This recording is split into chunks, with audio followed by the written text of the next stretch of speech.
Yo, what up? It's your boy Woods. The one thing I learned from Theo Von is if you need to have a conversation and you're here, now's the time to have it.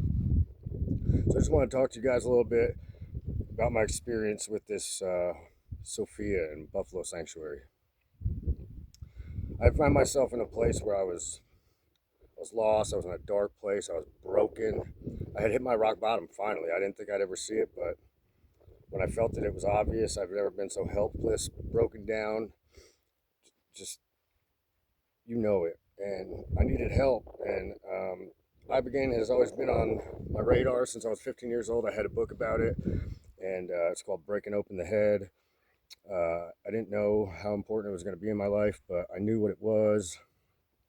I found myself addicted to opioids and fentanyl and needed to get out. So I ended up watching a Theo Von podcast with W. Brian Hubbard. Kind of brought Ibogaine back on the scene for me, and I realized it was something I needed to do. So I reached out to a good friend of mine.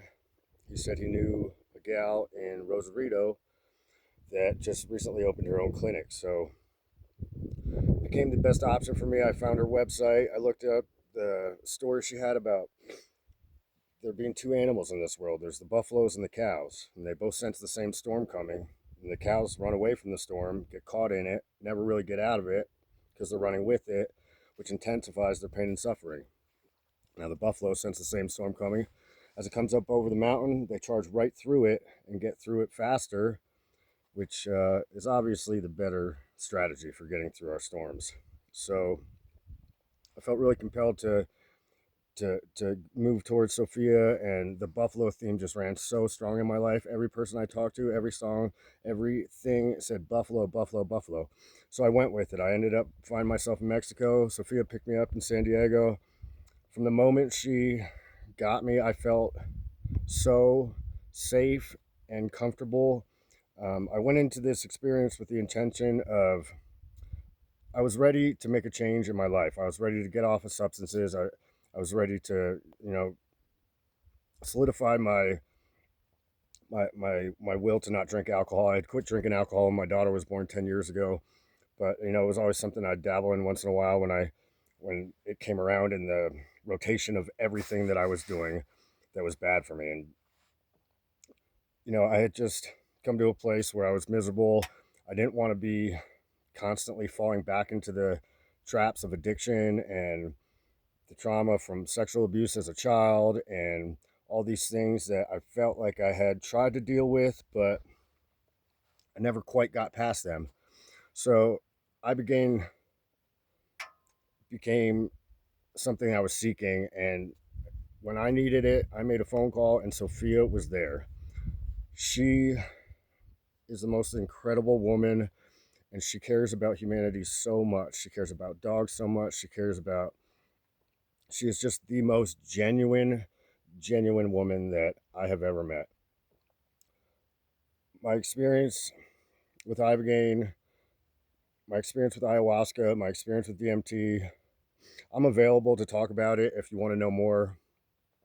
Um, I will just say this. It's been 8 days.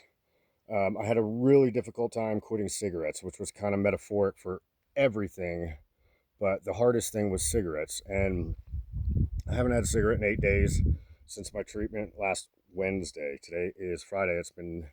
Today's day 9.